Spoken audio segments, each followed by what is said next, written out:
3-4 America बैठ जाएंगे, जो भी है। मैं इस बात को देखिए नीलेश जी, ये इस बात को डिफेंड करने की बात नहीं है। मैं एक रॉ ऑफिसर के हवाले से बोल रहा हूं। उन्होंने मेरे कार्यक्रम में आकर के कहा कि 2012 तक वो, अब जब वो ऑफिसर थे और बाद तक वो ऑफिसर है, 2000 काफी दिनों के बाद वो रिटायर किए।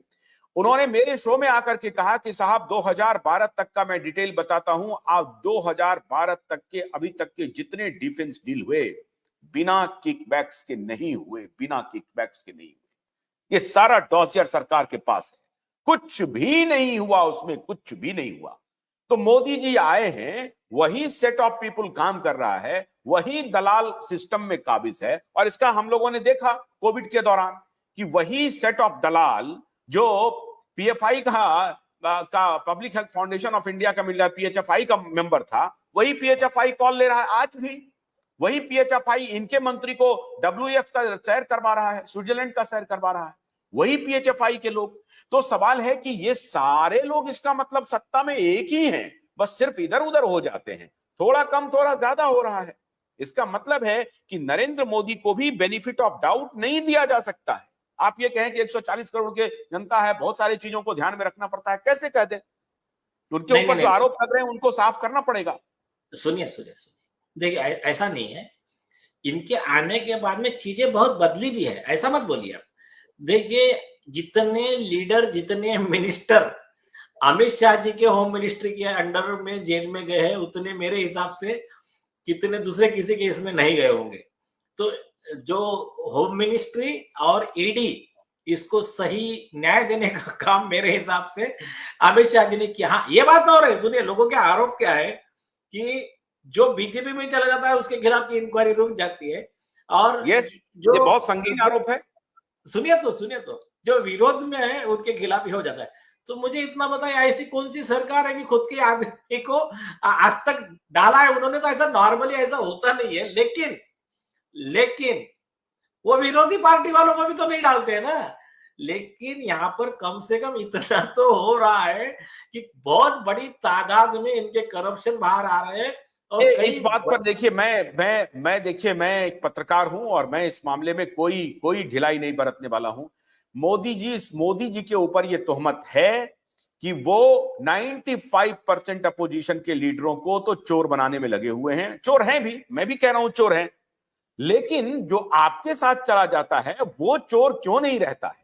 उसके खिलाफ आपकी कोई इंक्वायरी नहीं है। ये देखिए, जनता ना पूछे सवाल, लेकिन मैं तो सवाल पूछूंगा, ये सवाल तो बनता है। ये ऐसा नहीं हो सकता। सुनिए, मैं यहाँ पर किसी को डिफेंड करने नहीं आया हूँ, मैं कोई बीजेपी का प्रवक्ता नहीं हूँ। जो है सो है। हाँ, आप एक काम कीजिए, इसके लिए ना आप एक काम कीजिए, एक अच्छा डिबेट अरेंज कीजिए, और उसमें ना बीजेपी के कौन है, शहजाद पूनावाला, बाद में अच्छे ऑडिटर है, उसके वो सैटेलाइट चैनल वाले सब करते रहते हैं, वो मिनिस्ट्री मीडिया का काम है, मैं उसमें नहीं होना चाहता। नहीं, बुलाइए ना, ऐसा नहीं, पब्लिक कंसर्न को लेकर के मैं आगे बढ़ने वाला आदमी। हाँ, सुधांशु त्रिवेदी जी को बुलाइए, संबित पात्रा को बुलाइए, वो अपने और कौन है उनके, गौरव भाटिया, जो भी, इनको बुलाइए आप, और उसको बुला के सवाल उनसे पूछिए। लेकिन अपना काम। चलिए, अब ये हम अपने पुराने मुद्दे पर लौटते हैं। इसका मतलब ये हुआ कि ये वैलिडेट हो गया हम लोगों का पॉइंट, जो हम लोगों ने कल उठाया था, कि सुप्रीम कोर्ट ने कह दिया कि साहब जाइए आप हाई कोर्ट में अगर कोई बात ऐसी बनती है, वहां संतुष्ट नहीं होते हैं, तब आपको आना चाहिए। तो ये बात तो स्पष्ट हो गई ना कि एक कार्टेल जो है लुटियन जोन में काम कर रहा है, जो हमारा सवाल था, मूल सवाल। हाँ, अभी देखो काम कर रहा है क्या हाई कोर्ट में अब आगे क्या होगा? देखिए, हाई कोर्ट में अभी सुनवाई होंगी, जो भी मेरिट पे जो रिजल्ट आना है वो आएगा, वो कोई बड़ा मसला नहीं है। जो पार्टी को रिजल्ट मंजूर नहीं रहेगा वो पार्टी ऊपर जाएंगी सुप्रीम कोर्ट में, कोई बड़ा मसला है नहीं।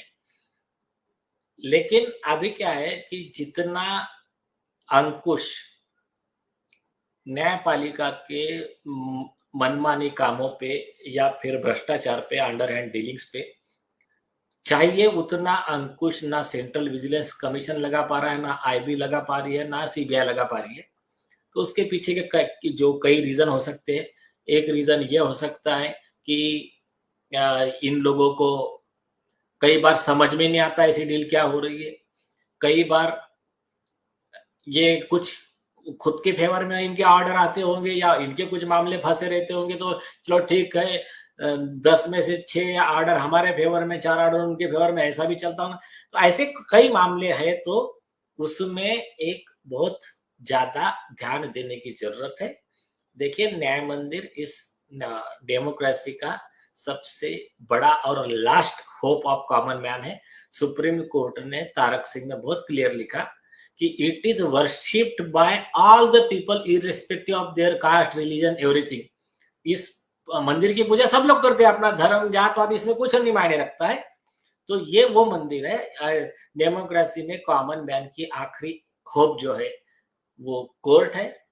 लेकिन ये सच्चाई है, आज के जमाने में एक कॉमन मैन को न्याय का सोचना, कोर्ट में जाने का सोचना एक दुस्वप्न, मतलब एक बहुत उसको कष्टदायक काम के अलावा कुछ नहीं है। यहाँ पर कई जजेस को तो ऐसे मैंने देखा हूं कि लॉ का नॉलेज ही नहीं है, कुछ जजेस भ्रष्ट है, कुछ जजेस एरोगेंट है, जो मैं बताया ना, जैसा रोहिंटन नरीमन हो गए, दीपक गुप्ता हो गए, मजिस्ट्रेट बनने की जिनकी औकात नहीं थी, सुप्रीम कोर्ट जज बन गए। तो ऐसे कई चीजें हैं। तो ये सबके लिए ये प्रॉब्लम्स और इसके सॉल्यूशन ये हमने बनाए हैं, उसको हम बार बार सरकार को भेज रहे हैं। अभी इतना है कि जितनी जनता जागरूक ज्यादा होगी उतना ये अंधेरा दूर हटेगा। तो जैसा कि कहते कि जुल्म का हद से बढ़ना भी जरूरी है, यूं ही आएंगे इनकलाबात क्या। और जब बहुत बहुत शुक्रिया नीलेश ओझा जी, बहुत बहुत शुक्रिया नीलेश ओझा जी। हम लोगों की बात मिलॉर्ड ने सुन ली है, ये इसके लिए आपको बहुत आभार कि आपने बहुत प्रयास किए, बहुत कोशिश की। इंडिया डिबेट में आज इतना ही, कल रात हमारी आपसे फिर मुलाकात होगी, तब तक के लिए आशुतोष कर मत दीजिए।